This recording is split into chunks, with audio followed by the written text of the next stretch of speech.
I'm here to welcome you to tonight's event with choreographer Hope Boykin and professor of African and American Studies, Thomas DeFrantz. It's also my great pleasure to introduce to you the curator and host of tonight's event, Cecile Beza-Bushidi. Cecile is a director's fellow at the center. We have a fellowship program for artists and scholars, and the director's fellow is a special residency for senior scholars and artists that gives time and space to do their own work, but also to contribute to the current and future programming of the center. Cecile is herself a former dancer, now a historian of Central East and Central Africa, with a special interest in the politics of dance and performance. She's currently working on a fascinating book about the relationship between indigenous cultures, Christian missionaries, and using visual and material sources. So we're going to make sure that her bio is in the chat so that you can follow her work, and I encourage you to read her writings. I was thrilled when she suggested tonight's program, and I don't want to, without further ado, I'm going to pass this program over to Cecile, who will introduce our speakers, whose bios are also in the chat, so that you can take full advantage of them. Thank you very much for being here tonight, and Cecile, all yours. Thank you, Jennifer, for this very generous introduction. Tonight, we welcome Mrs. Hope Boykin. Mrs. Boykin is a Bessie Award winner. She is one of the most exceptional dancers of her generation. She is also a choreographer, an educator, a mentor, and a speaker.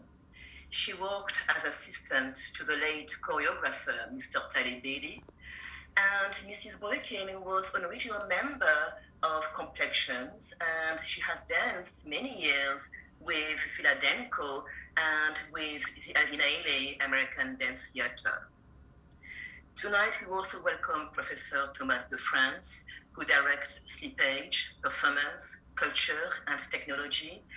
Professor DeFrantz is a prolific and inspiring dance scholar and theorist, and he has received the 2017 Outstanding Research in Dance Award from the Dance Studies Association, and he has contributed concept and voiceover for a permanent installation on Black social dance at the Smithsonian National Museum of African American History and Culture.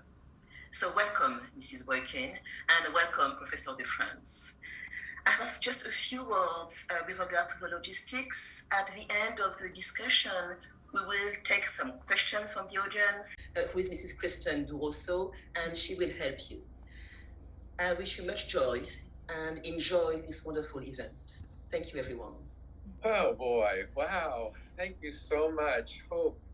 What a speech. Hello, good evening.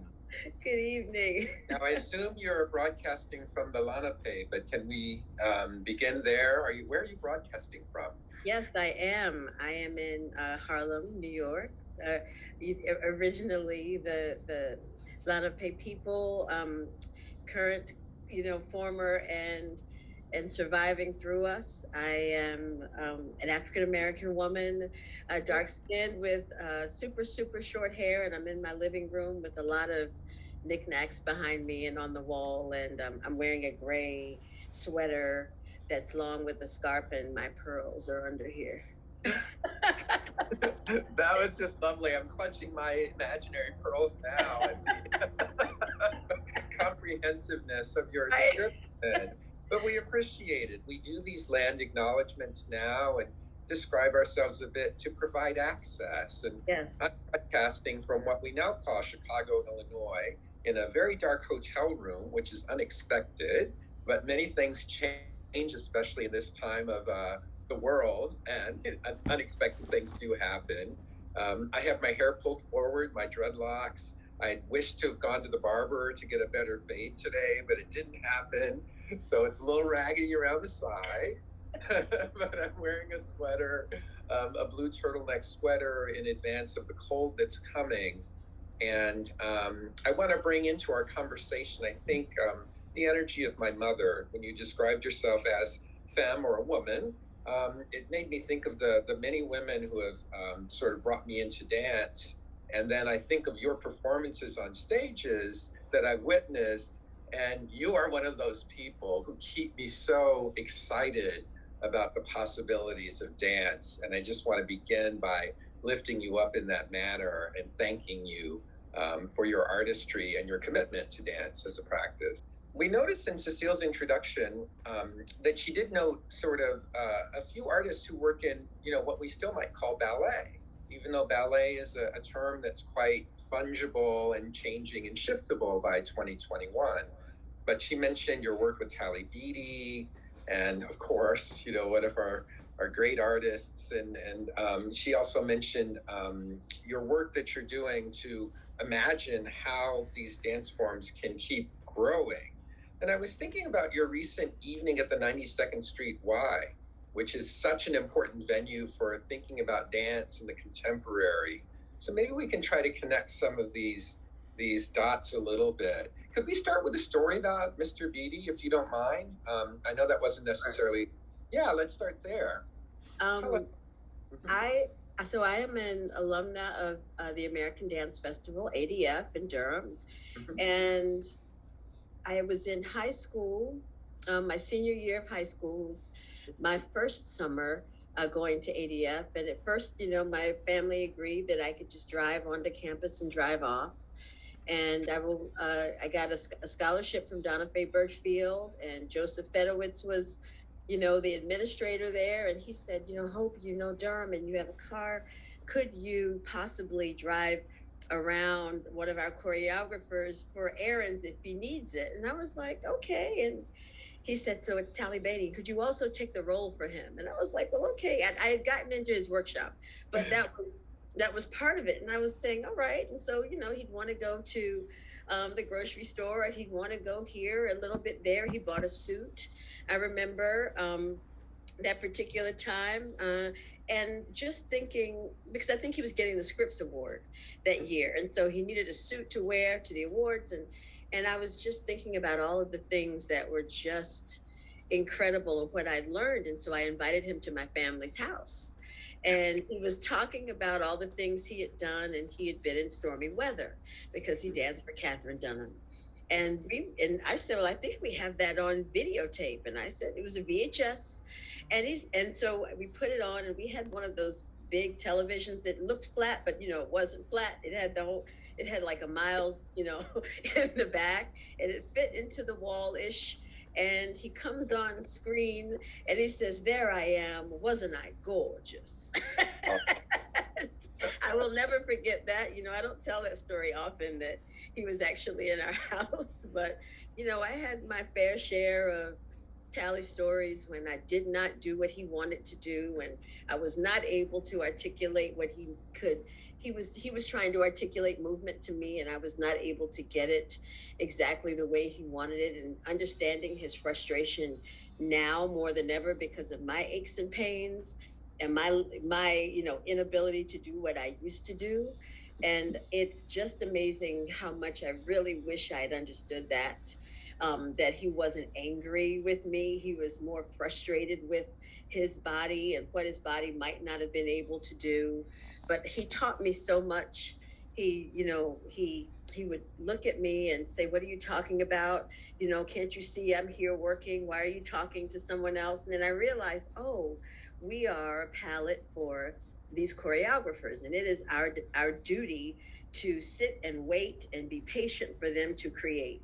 And then Masazumi Chaya actually came and repeated something very similarly to me. He said, the dancer's job when a choreographer is trying to make new work is to be a blank canvas for them. And so I learned to stand still. I always went to the front. I would look, I would smile. I would try to be as generous to choreographers and teachers over the course of my career because of those lessons I learned from Talley. He was something. That's fantastic. Thank you for sharing that. With both of those amazing artists you brought into the conversation. And we do want to think about aging, maybe a little bit later, and kind of how we make choices along the way and how those choices change. with the journeys of time. If we're lucky, thank goodness, everyone on this call is lucky enough to be here now. And we're always negotiating through dance what there can be and how to get there. I do remember a similar lesson when I was younger around standing still or helping to make the room focus so that the room could produce the artistry that the lead artist was after. Maybe that's another way to think about these relationships. Now that you're making so many dances yourself, I want to turn to the 92nd Street Y in your evening. So how is that for you when you're, as we say, in front of the room? How do you find it for yourself as an artist? I remember the first time I was able to set a work on another group of people and watch and not be in the concert. And that was during Danco on Danco, when Joan Myers Brown would allow dancers in the company to choreograph on each other, but I wasn't in that particular concert. And I liked having a voice without necessarily having my body in the space. I liked being able to see the articulation of my thoughts without having to actually do it or worry about warming up. I mean, I literally said that, and I've written that. And actually that comment, standing still, I wrote about today. So that's so interesting. But I find that it is okay in the process of getting a little older and not feeling the way I used to feel. I'm not going to say the old me. I'm just going to say the one before. The not quite able to do all of the things that I once was able to do has made me say, how can I articulate? How can I speak? How can I teach younger artists, these young artists, not to fall into some of those traps and ditches that I fell in, so that they can have an even longer life and an even longer dance life and career. And I do believe that it's nice now to stand and watch, and it's nice to be represented in a way. It was wonderful at the 92nd Street Y, because those particular dancers, I can honestly say, truly love me, and I felt that love. They were committed and dedicated, and they weren't there for the money. They were there for me. And so I hate to say it like that, because sometimes we love a paid experience, but on the other side, I know that if I had needed them, they would have been there. And that was they were the perfect group to start off an evening where it was only my work in the city that I've lived in, and a place that I'm known for this organization or for that organization. I was standing on my own feet. That was really it was a marvelous sensation. I was scared to death, but absolutely marvelous. And thrilled as well. Well, I think that we move towards artists who have so much to offer, like yourself or other artists you've mentioned, Joan Myers Brown, Miss Dunham, Mr. Beatty, Beatty, because we know that there's information and knowledge and experience, and also, as you say, affection for dance, for another moving body, another moving person, for development and growth. All of these things that I think are so important in your work. Can we take a moment to see something from that evening? Is this an okay time? Sure. So if I can just be forgiven a little bit in case this, let me just make sure that we're seeing the right screen. Okay. Oh, that's us. Oops. I know, here it comes. Okay. It's live tech, right? That's right. All right, so this is and you can let me know when you want me to stop it, but this is I call it two solos, but it's two dancers, William Roberson and Patrick Coker, dancing to Lettucey's Namakitpa. Me, again, me I am not really seeing, cannot find. Where did she go? I've let me go a little. Yes, the person who is gone, I should have loved better. I should have embraced all of it. Wretched sometimes inside, wounded and broken pride, faded beauty, loss is deep. Where is she? Is she close? Don't go. Who you are is all and every single thing you should be. Self, stay with me. Self, love me. Self, stay. There is so much of you for you, so don't go. Ne me quitte pas. Il faut oublier du possible qui s'enfuit déjà. Oublier le temps de malentendus, le temps perdu à savoir comment. Oublier c'est ça qui tuait parfois à coup de pourquoi. Le cœur de bonheur, ne me quittez pas, ne me quittez pas, ne me quittez pas, ne me quittez pas.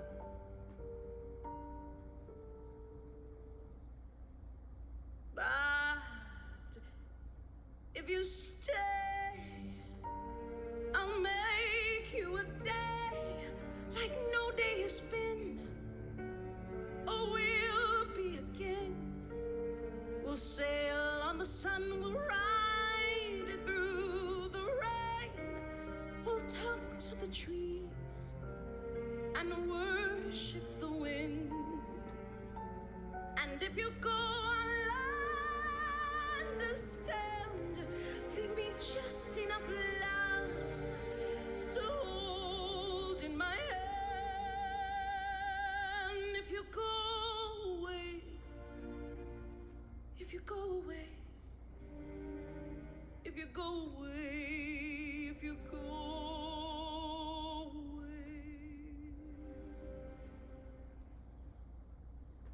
if you go away, like I know you will,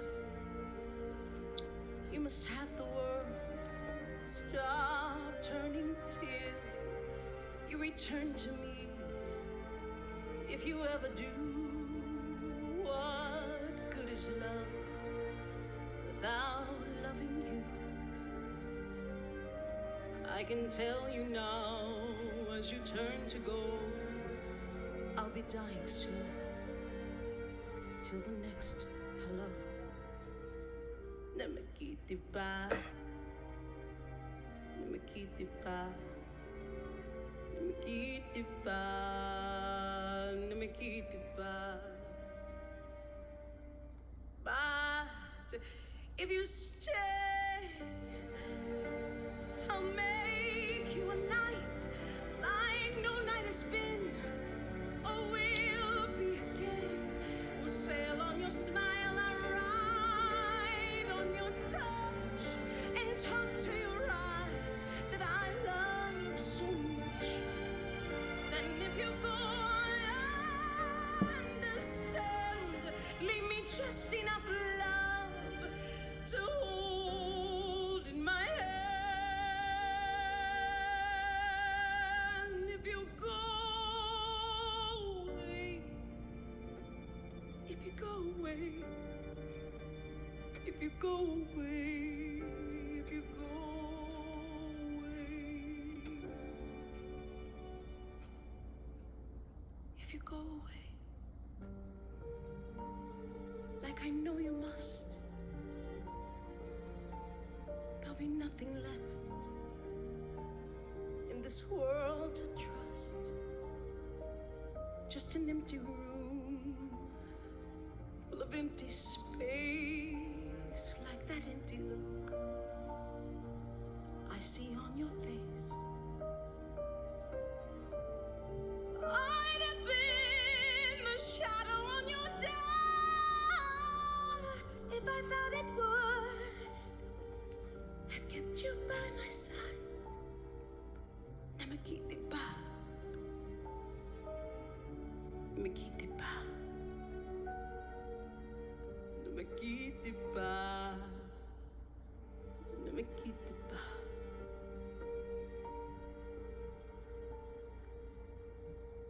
Et voila. Wow. Thank you so much, Hope. You and your collaborators, it's simply astonishingly helpful in so many ways. Thank you so much. Thank you. There's something about detail that's very important to you as an artist working with these dancers. Can you talk about detail? How do you think of detail in the movement that you design and help the artist to execute?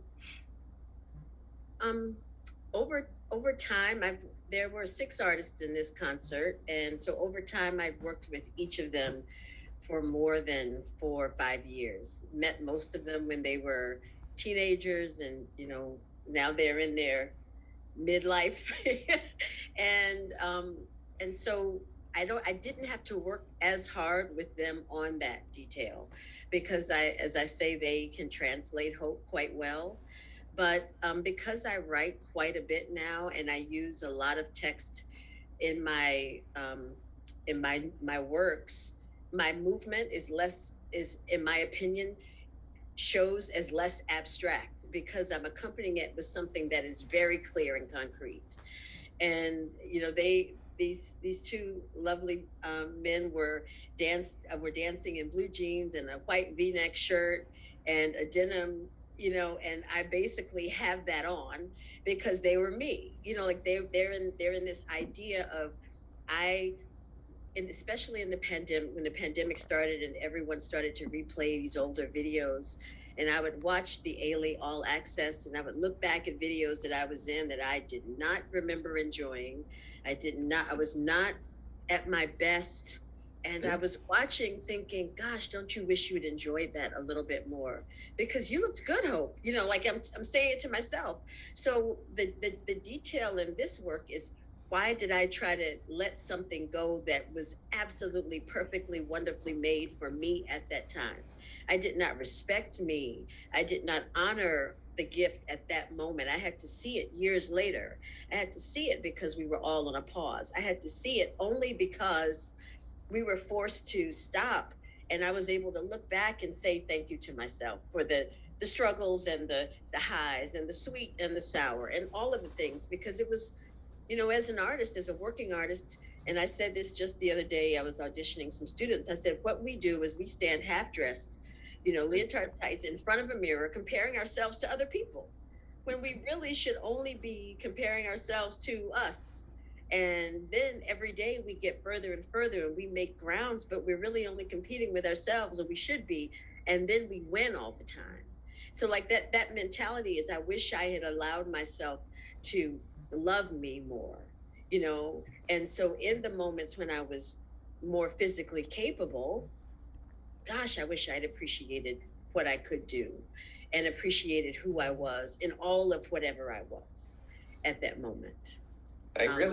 I appreciate that you're sharing this with younger artists. And I also want to lift up, though, as embodied artists, part of our sort of way among artists is to keep wanting a little bit more physically. So even at that time, I just want to lift up that at the time when you now are, exploring a little bit of regret, but I'm sure that at that time, you wanting it to be a little bit better or a little different was what really made you you. I mean, that's how excellence really comes to be manifest, isn't this kind of constant looking for and wondering at and trying a little bit differently. So I just want to lift that up, that maybe it's all part of a journey, That's true. That's absolutely true. That's absolutely true. And I accept that. A good friend of mine says, I receive that when I give her a point. So I receive that. Put something in there around, because we are hinting or flirting with talking about aging and difference of, being able to do things or capacity and this idea of regret, maybe that's in there just a little bit. So let's turn to that. So aging as an embodied artist or a dancer, a professional dancer is really hard to do. How are you finding your way? What's going on? Yeah.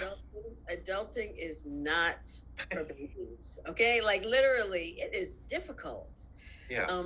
This past year has been the last 2 or 3 years has been super tough physically.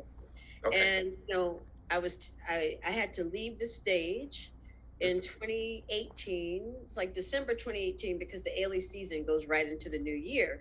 That's so right. It felt like 2019, but it's like December 18th or something like that. I had a chipped bone in my ankle, and it just went severe, and I left the stage, and they called someone to, my cover had her costume on in the wing. Matthew Rushing's calling me. He's like, come off. I go off, and that was the last time I didn't complete that City Center season. And then I went 4 months in rehab and surgery and rehab.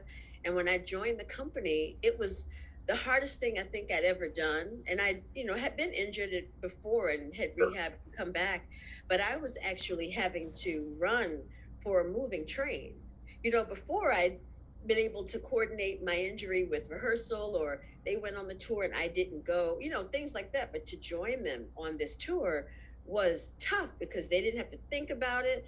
I was trying to remember steps. It was incredibly crazy, incredibly uncomfortable, like all these things. And so I was really frustrated. And, another queen, Jawole Jo Zolar, said, just stay one more year. And I was like, okay, she's like 2020, stay one more year. And then a knee happened, a knee injury. And I was like, are you kidding me? So the name of that tour was Get to May, because May 10th was the final performance, and it was on Mother's Day, and I'd asked if I could dance things I hadn't performed before. And so we were just going to get to May. And then, of course, March 12th came, and we're done. So, so I was like, oh, let me just move all the things in my house, because I was carrying around cameras and I was carrying around mics, and I had my own lights anyway. And it seems like, oh, someone was ready for a transition. Well, that aging, and when people were laughing because I was carrying bags and moving forward and already seeing what was next, had prepared me in a way that I didn't know. Because in that time that I was at home, I was taking courses, I was doing all kinds of things, just because it interested me. Who knew that I was really being prepared for something? That time that was away, that time that was off, when I felt like I was running for a moving train, I was clearly running for something that had hope written on it, and so that's the tough part. And then just one more thing, I was granted a COVID safe grant. Andrew W. Mellon Foundation granted me a bubble residency grant for a COVID safe time away. And I actually got so much out of that. But while I was away, and I said I was going to pop into one of these pieces, I was just going to sort of make an appearance. And I looked in the mirror at the weight that I'd gained, and I could not recognize myself. And I was frustrated. I couldn't climb the stairs, like all of the things were aching and hurting. And I was like, is this really who I'm supposed to be?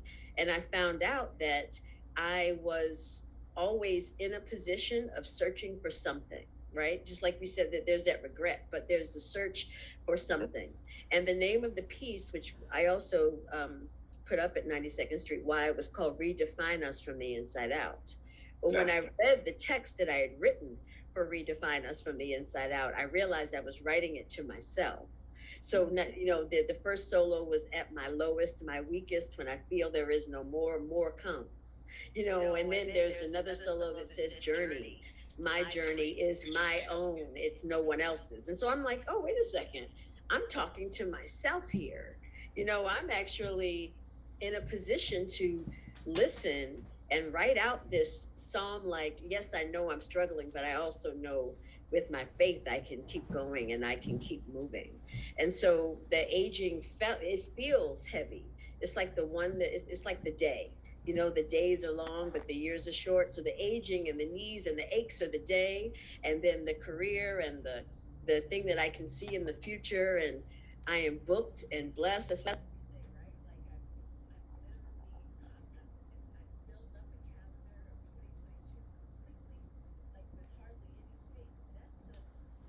a benefit from getting older, because now I know I'm capable of doing all these things. I can do A, B, C, and D, and I'm grateful for these opportunities that have not just aged me, but given me wisdom and experience. And I'm still growing, but I can look back and see my growth at the same time.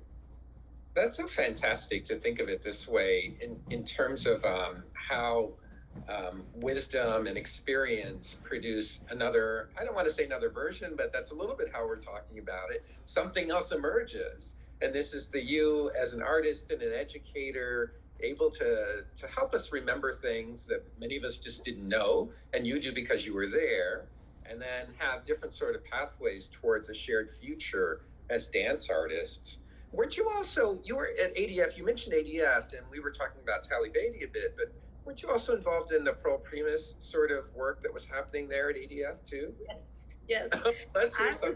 I was with them all though. Like, I mean, Fred Benjamin was there, Bernard Johnson, Dayton Contemporary came and they were doing all these ballets. And I mean, I knew Geraldine Blunden, who was the founder of Dayton Contemporary, and so it's just like, I felt like I was surrounded by these greats that I didn't even really realize. And, it was just like all of these pioneers, because Lucas Hoving and Stuart Hodes and Pauline Connor was there the first summer. Like people, like it's like flipping a history book.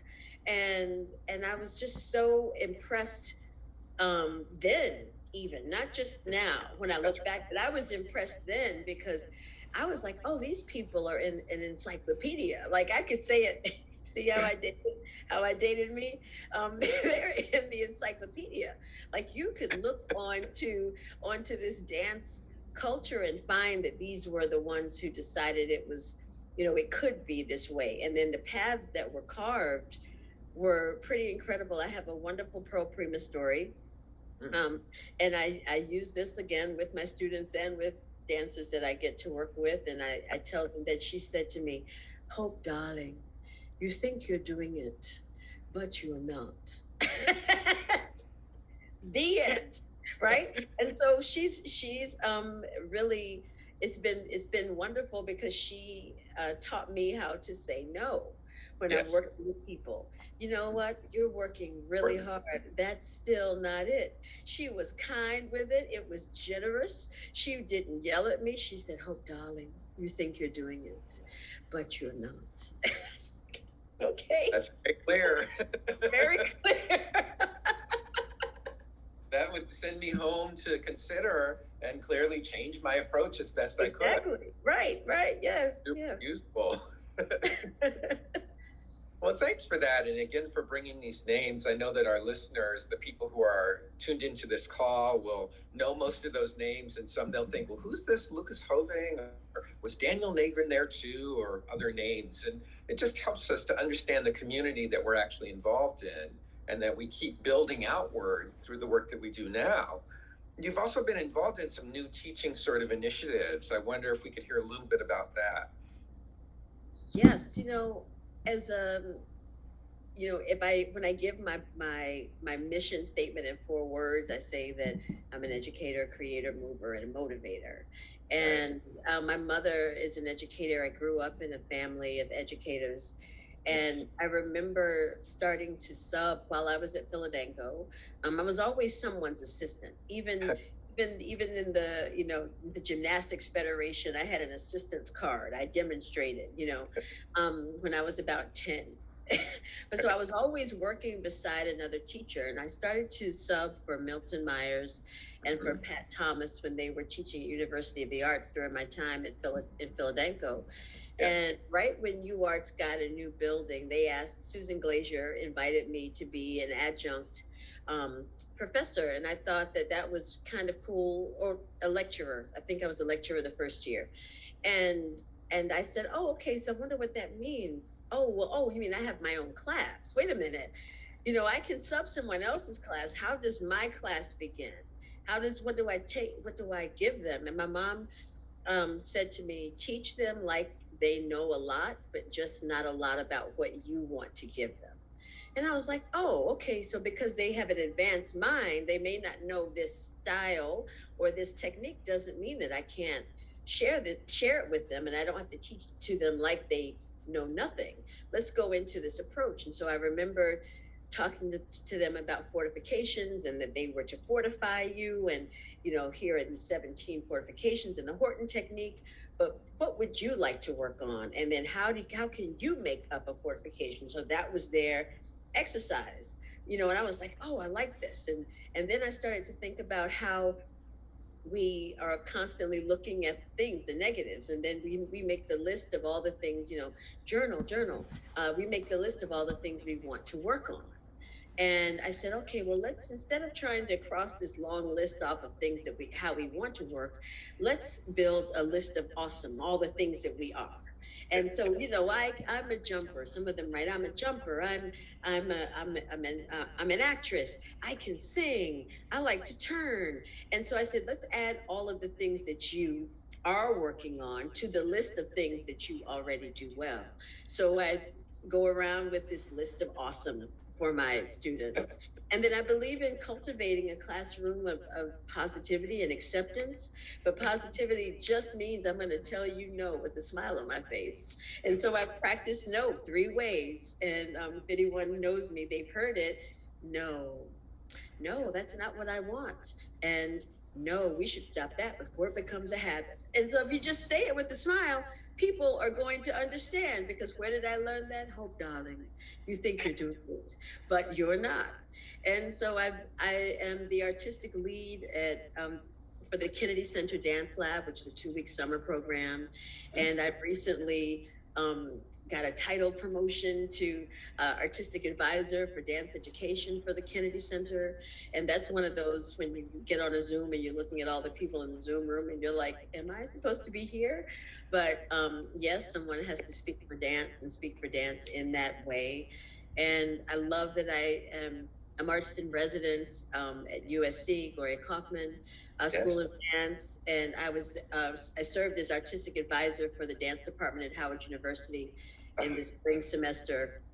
And so it was just nice to be able to look at young people who want to do what you've done, and they see that you've carved the space, because I have Dance Magazine once wrote that I had an unorthodox physique. No, I do not have a third arm.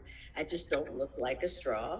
And so, but fine. And so if that's what it takes for me to let other people know that there's room for them and that they can pursue them, whatever they want to do, with no limits, because that's the other part of my mission. It ends with there are no limits. Then I'm okay with that. And as much as I love to share all of the things that I've learned, I will admit to you that this year and through December 2022, I've turned down a lot of teaching, because spending 20 years in one place, dancing, traveling, has taught me so much, but I haven't had a chance to really process work. And so I'm really taking advantage of this time to process new works that I'm making, so that I can look at it and not just say go, but say, oh, come back and pull back a little bit. But I am an educator at heart, for sure. There's just so much information there. Thank you. And there was even this generosity towards assumptions that other people bring to any of us as we're performing in front of them, or working as embodied artists and dancers on stages. People bring their own expectations or presumptions, and then you just offered us all kinds of wisdom around how to keep moving towards your own destiny, which I think is something you're still doing so incredibly graciously and gracefully too. Both of those words. Teaching and being an educator and a motivator, these words are all super terrific in terms of understanding how you think of dance and what dance can do for young people and for people who witness it. I think you had brought us something else to view. Is that true? Something that's a little bit, what is it? Sure. It's a work called I Can Achieve. Okay. And I made it on tour. It was this first new camera that I had, and I absolutely had no idea what was going to happen. So, so here we go. Okay. Let me move. Christian, this time, if you could spotlight Hope's screen, that would be great.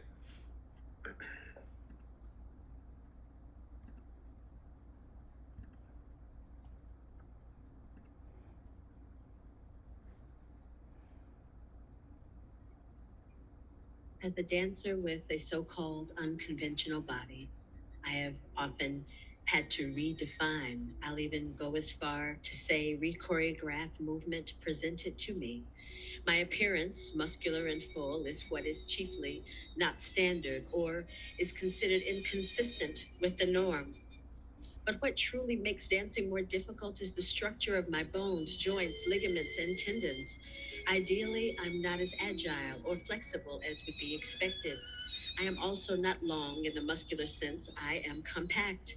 Adding to that, my form is frustrated with restrictions that keep me in constant fight for the normal, conventional, aesthetically acceptable line.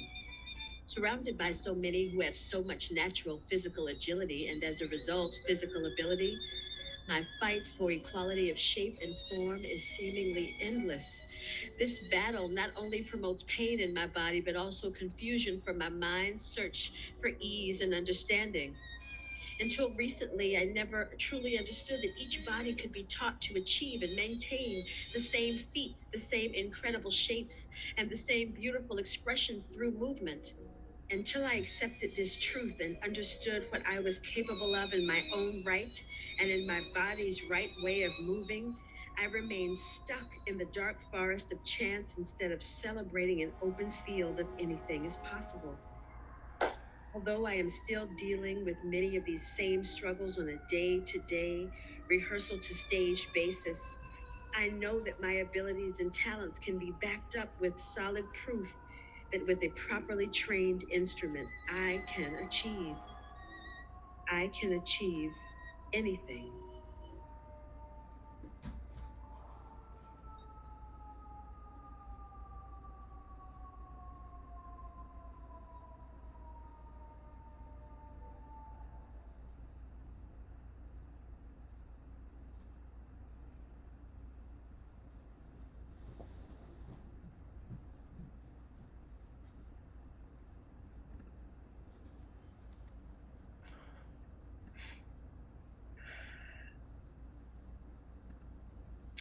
Wow.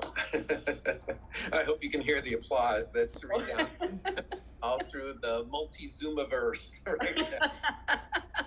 But seriously, as I'm smiling, I just have so much joy, and also the message, if you will, that's very clear.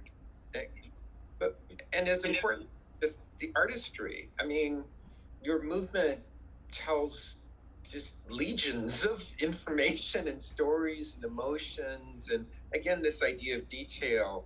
Something in there was around how we all can have access to this open field rather than the dark forest of chance. The language is so beautiful. I also just want to lift that up and thank you for that. But something about this, like, what if we allowed dance to be towards this open space rather than exclusionary? So much dance is taught in terms of, you're not good enough, or that doesn't look right, or that doesn't fit. And I hear you saying, as an educator, first of all, as educators, we're conveying information and possibility, not just saying something's wrong. So I love this idea of a smile with the no. But how do you do this? Like, how do you, as an artist, make space for difference in terms of what your collaborators bring and their ideas that they want to bring into your work together? No, it's a really good question, and I'm tackling a lot of this with acceptance, because I will say that sometimes I feel extremely hypocritical, right? Like, but I'm in this dance world, and body image has always been a thing with me, for me, in my career, and there's a reason for it. But I'll tell you, when I say the hypocrisy is, going to the beach and seeing, a mom with her, kids, more than one, playing, and maybe she doesn't have the body she had before. And all you think is, isn't that great how proud she is and how open and free she is? But then if that were me, I would not, that couldn't be me. Like, in my head, I'm like, I have to cover that up. I can't show you that flaw because of this mentality of we have to fit into this space. But what these women who have hired me, who have guided me, and I say this, Judith Jamison and Joan Myers Brown, when they and I'll also include my mother, because I consider them truth tellers, these truth tellers in my life, and that's a chapter in this book I'm writing, right? Good. So another book, something I'm working on, and they always said, can you just be your best self, you know? But I didn't hear that at first. I was only hearing, you don't, you don't, you don't. But what the words actually were, you know, like, well, I just need you to, I needed to be tight. I needed to be, can you get into your, I feel like, and so how can I take the feelings that I had and help others who might not look the part, right? But then let's talk about those people who look the part but can't. Like, let's talk about that, because that's more disappointing to me. If you have all of this, whatever this is, and let's just say a foot, you know, or a high extension, but you have no way to put A and B together, I am even more disappointed, because there's all of this facility that's maybe you're not able to tap into, or maybe that's just not your goal. And then that's my thinking for everyone. You can love where you are right now in the studio right now for the thing that you're doing. You chose to be here. So because you're in this room, you know, college age students, those who have decided this is what they want to pursue, you've chosen to be here. So as you are here now, give me 100% of you. I'm not going to judge your feelings yesterday, today, when you go home. 100% of you right now. And when you give me that, then you will start to feel worthy of whatever it is. And if you want to add a little accessory, you know, if you want to add a pearl, you know, if you maybe, you know, like in my head, it's like, I love breakfast. Maybe I'll have a salad with my pancakes. You know what I mean? like there's a way to have both things. So ultimately it's your health. The health of a dancer is what I strive for.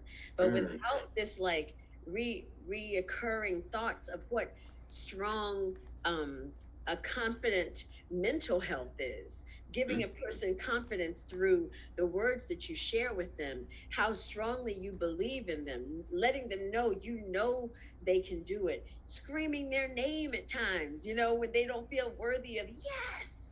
This is what gives someone confidence to want to be a more healthy person, not just with the food that they eat, but with how they treat themselves, you know, how they take care of their bodies. Are they warming them up? Because it is our only instrument.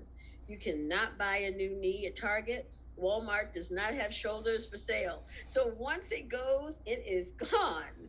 You know, ligaments and tendons, they stretch, but they don't come back. So you have to learn how to regroup. Madam Gabriella Darvash says muscles don't move the bones. Bones don't move the muscles. Muscles move the bones. And so your muscles have to be strong to do that. So how do we constantly give these dancers the correct information?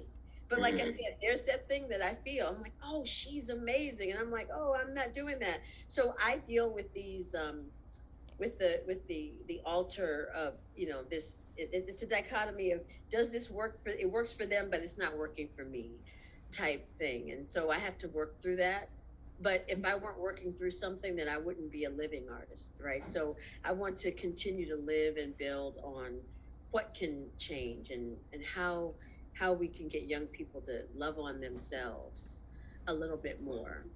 That seems so just vital. You were also talking about being in direct relationship, and we've had to figure out how to teach and even make work over Zoom and share it over Zoom. And that's not the same as making a film, even, you know, as you know from your film projects. But something in there about being in actual relationship to someone just seems so important, so that we're not teaching bodies that are moving across the floor, but we're actually, you know, moving closer to people who are developing themselves into artistry. You know, and this moving towards each other has been something I've been really thinking about a lot. So not me telling you what's wrong with you or you beat stuff up. Right, exactly. You know, how can we make something that is whatever we're after, beautiful or magnificent or scary or provocative? How do we do that together? And let's work it out together. Right. So really appreciate that inside of your comments as well. So you also hinted towards what's next. I mean, what is you're booked up for 22, you're taking time for yourself, which is really exciting. What sorts of projects can we expect to see, or are you really excited about over the next year or so? Yeah, and then I know I think Cecile's going to pop back in and Yeah. share some stuff, but I am super excited about a book that I get to bring to life for Kennedy Center's Family Theater, written by Jacqueline Woodson, called The Other Side. And The Other Side is a children's book, 21, 22 years old, I think, and just incredible. I don't know how to describe it except to say her uh, economy of words, like I'm so superfluous. I mean, clearly, like I just like to use all the words, right? But she says A, B, C, and you're like, huh. And so to be able to put a movement to this page turner of a book, where on one side of the story, the young black girl Clover is told not to go on the other side of the fence, is not safe. And Annie Paul, who's the young white girl, says she was told the same thing, but no one told us we couldn't sit on it. And so here's how they come together. And so the three main characters will be Clover, Annie Paul, and the fence. And we'll see what comes after that. So that's my big project for now. That's where my focus is right now. And the other things I just can't talk about yet. No, that's fine. Let's wait. We're finding out about them later. But that one just sounds super amazing. We have our host back, Cecile. I'll turn towards what we should do next. Thank you so much. Thank you. Thank you, Mrs. Boykin, and thank you, Professor DeFrantz, for this wonderful and inspiring discussion. This was very generous of you. So let's start the Q&A.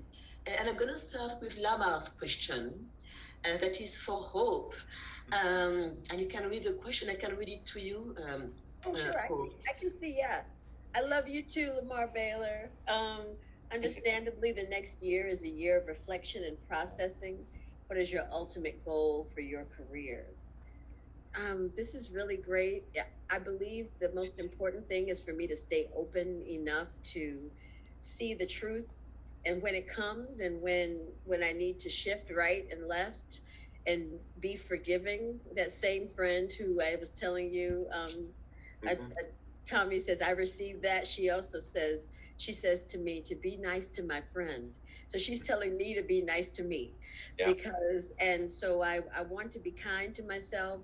I've been asking the thing that I've said is I would love to be one of those creators that gets permission to fail, and that only means fall down and get back up and no one's kicked you to the curb. But then I was at a talk back with Kerry James Marshall, who's an incredible artist. And he said, failure is just a lack of an imagination for a way out. So here I am, just wanting someone to give me room so that I can find my way out. And so that's what's pressing for the next year: forgiveness and process.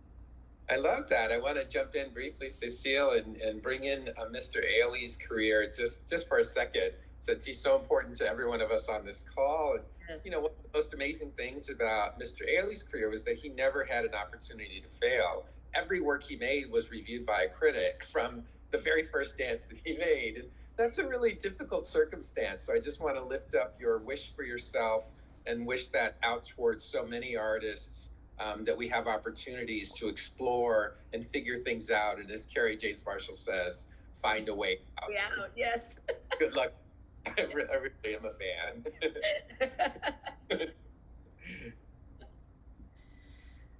Thank you, Professor DeFrantz, for these important remarks. The second question, Mrs. Boykin, from Jessie, please. Sure. What is the role of dance, the dancer, the choreographer during the age of Instagram, social media? Do you use social media tools in your work or to promote your work? How do you navigate it? Yes, I do use it. I use it because you almost must use it. And actually, not only must you use it now, it's been in so many of my contracts when I'm working with other artists or other programs, and they'll say, oh, and we need you to post in it. And when I haven't, they've called and said, you have not shared this information with your audience. So it is actually mandatory, like unless you tell them, I'm not going to be responsible.